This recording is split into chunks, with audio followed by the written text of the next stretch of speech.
Hello guys, nandito na naman po tayo sa walang kakwenta-kwentang video.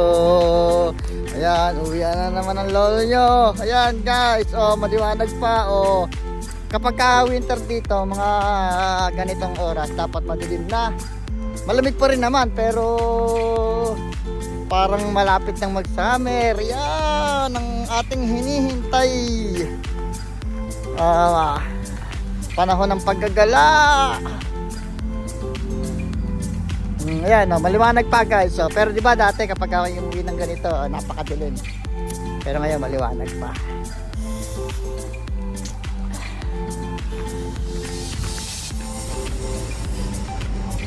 Guys, meron ako napanood sa video. Siyempre, pag nagbabaros tayo, merong mga yung mga naliligo na mga mga vlogger na nasa Canada May napanood ako umuwi na siya ng Pilipinas, siguro mga kasing edad ko.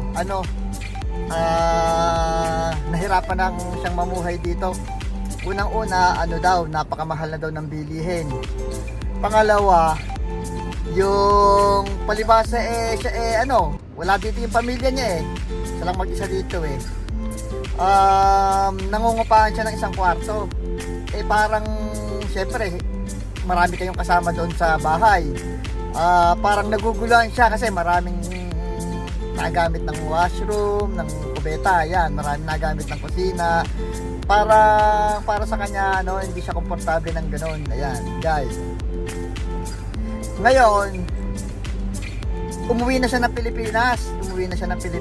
Ang nangyari sa kanya, guys, traffic pa lang, parang hindi na siya nasanay. Ayan, dumadaing na siya, traffic pa lang. Tapos yung bilihin daw, bagamat dito tumaas din naman, lahat naman ng bansa tumaas naman ang bilihin. Parang mabigat daw ang masyadong mahal daw ang mga bilihin. Hindi naman daw siya nagsisisi kasi kaya pa niyang mamuhay ngayon Kasi bagamat umuwi siya, ang ganda ng trabaho niya. Online lang, parang work from home, at ang pinagtatrabaho niya parang dito rin ang gagaling sa Canada. Kaya dollar pa rin ang sahod niya. Pero kung hindi daw, baka hindi niya kayanin. At sigurado pagtanda niyan, lalong niyang iindahin yon kasi magkakasakit na siya, gagastos siya ng mga pampagamot Kaya baka isang araw maisipan din niyang bumalik dito, guys. Yan, napanood ko yan, guys. Ako wala akong balak magpurgo dyan. Siguro pagtanda ko, pag winter dito, uwi ako dyan. Tapos pagka summer dito, babalik ako. Parang ganun na yung pinakamatindi kong plano na pag-uwi dyan. Hindi yung magpupurgo talaga dyan. Kasi nga, takot ako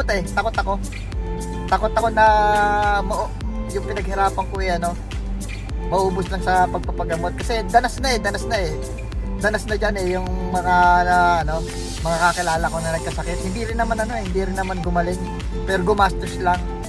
Yan, ganun. Kaya parang medyo takot sa pagdating sa mga hospitality. Hindi ko gusto dyan sa Pilipinas. Pag yun ang nabago ng presidente, baka sakali gaganda ang pamumuhay niya kahit paano. Yan, sige guys. Sana yung kanyang kwento nagustuhan nyo. Yan guys, nagpurgod sa Pilipinas, traffic pa lang, hirap na. Salamat sa panonood.